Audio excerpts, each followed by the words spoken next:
ہر آدمی، خصوصاً نوجوان جن کو ابھی زندگی اپنی بنانی ہے آگے، یہ 5 منٹ مراقبہ ضرور کیا کریں، 2 سیٹنگز کم از کم، سب چیزوں سے الگ ہو کر، یعنی کوئی گیجے نہیں، کوئی وہ نہیں، اور بالکل تنہا ہو کر 5 منٹ کا مراقبہ کر لیا کریں۔ 5 منٹ مراقبہ وہ نہیں ہے، یہ کوئی بازاری ٹرم اب بن گیا ہے نا مراقبہ۔ 5 منٹ آنکھ بند کر کے اپنے اندر کچھ چیزوں کو جو کم ہیں انہیں پورا کیجیے، جو زیادہ ہیں ان کو پالش کیجیے۔ تو جیسے روز اپنا گھر، جو اصلی گھر ہے نا، روز 5 منٹ دیکھ لیا کریں آنکھ بند کر کے۔ تو یہ کریں، اور اس میں کوئی ایک کلمہ پڑھا کریں، کوئی ایک ایسی چیز جو اللہ سے تعلق کا کلمہ ہو۔ تو جیسے آنکھ بند کی، استغفر اللہ، استغفر اللہ، استغفر اللہ، اتنی آہستگی سے، اور پھر تھوڑی دیر خاموش ہو گئے اسی طرح، اور ایک وقت آئے گا کہ آپ کو لگے گا کہ اندر سے آوازیں آ رہی ہیں، استغفر اللہ، استغفر، وہ ایک کنڈیشننگ ہو جاتی ہے۔ تو اسی طرح الحمدللہ، 2 لفظوں کا جو ہو نا کلمہ، یہ بھائی ضرور کرنا، اور صرف اللہ کے ساتھ خاص ہو، اللہ اکبر، تو رب اغفر لی، جو بھی۔ تو مطلب یہ کہ یہ 5 منٹ میں سمجھیں 3 منٹ یہ زبان کے ساتھ کرنا ہے، اور 2 منٹ بس اس کے اثر کو اندر اندر پھیلتا ہوا دیکھنا ہے، اور وہ انشاءاللہ جلدی نظر آ جائے گا۔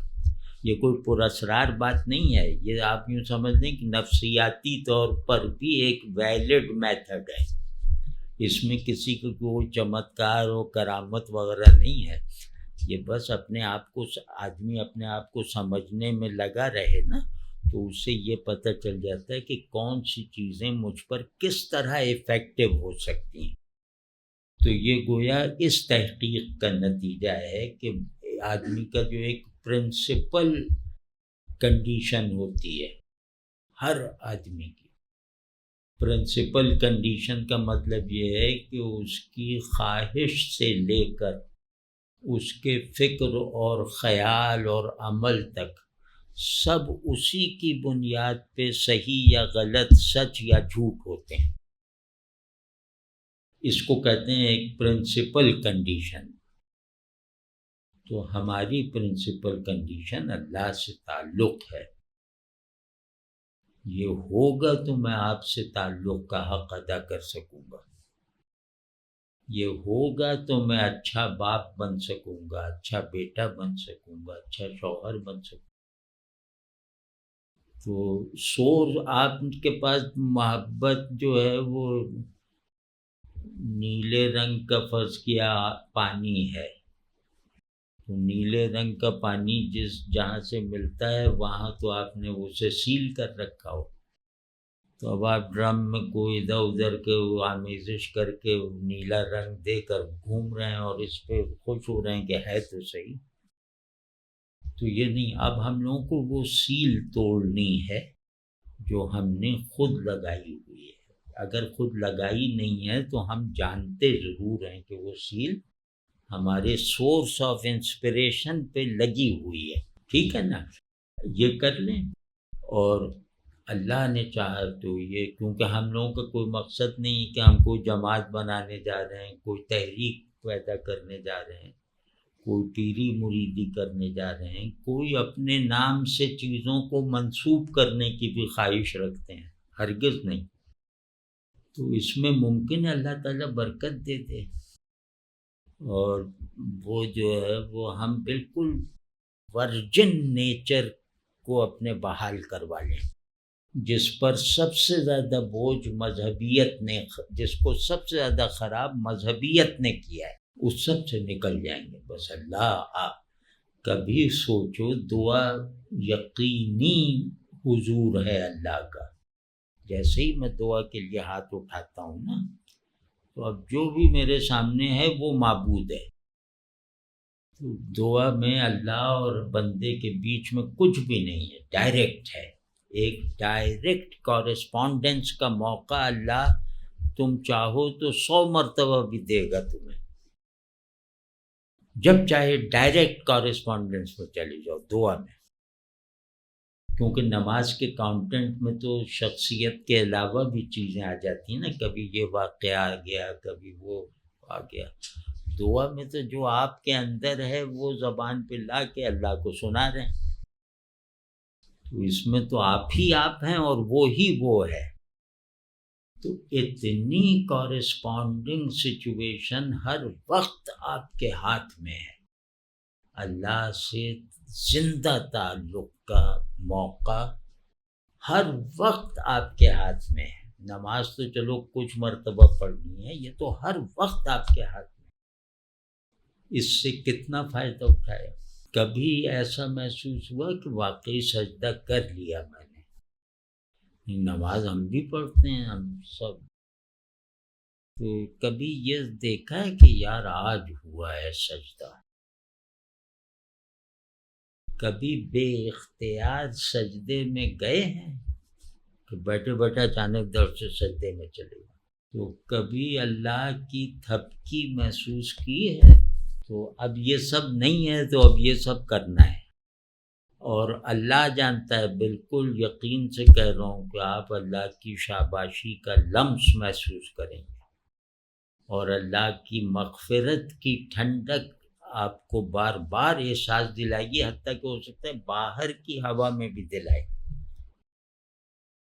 تو یہ کریں اور اس بات پہ ثابت قدم رہیں کہ بے وفائی نہیں کروں گا.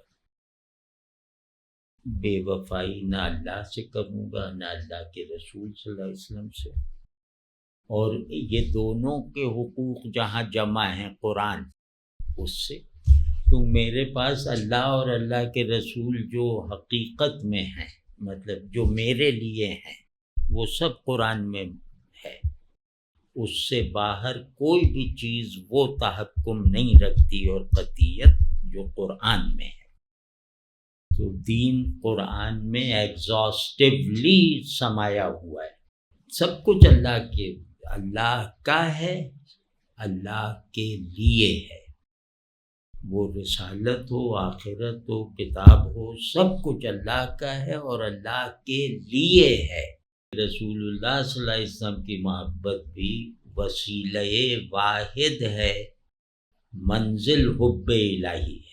اس کی تائید میں جذبات ہیں، اس کی تائید میں احساسات ہیں ہمارے پاس.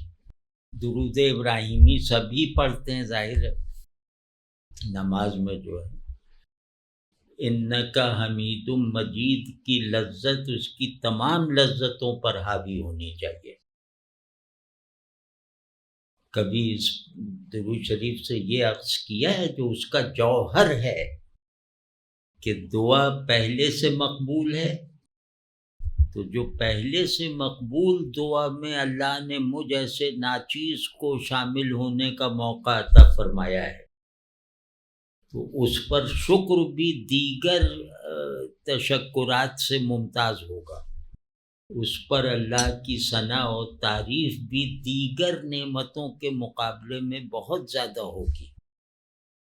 انکا حمید مجید پہ کبھی وجد آیا ہے؟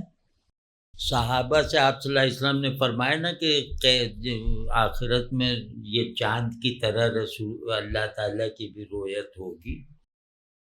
وہ جو دن رات دیکھنے والے ہیں انہوں نے اس وعدے دیدار پہ جشن منایا. یہ ہے فرق مراتب، یعنی جشن منایا کہ اچھا ہم دیکھیں گے. اور جو دنیا میں اللہ کا ظہور سب سے زیادہ جس صورت میں ہوا ہے اس کو دن رات دیکھنے والے ہیں. جنت کا کتنا اشتیاق تھا. ہمارے شاعر بیٹھ کے بڑکیں ہانکتے رہتے ہیں جنت کی گلی پر، مدینے پر جنت نثار و فلاں نثار. ان سے کہیں ذرا کاروبار نثار کر کے دکھاؤ. صحابہ جنت کے حریص تھے اور انہیں بس دھن یہ لگی رہتی تھی کہ ہم اس طبقے میں وہاں بھی صحابیت یعنی صحبت کا شرف وہاں بھی حاصل رہے،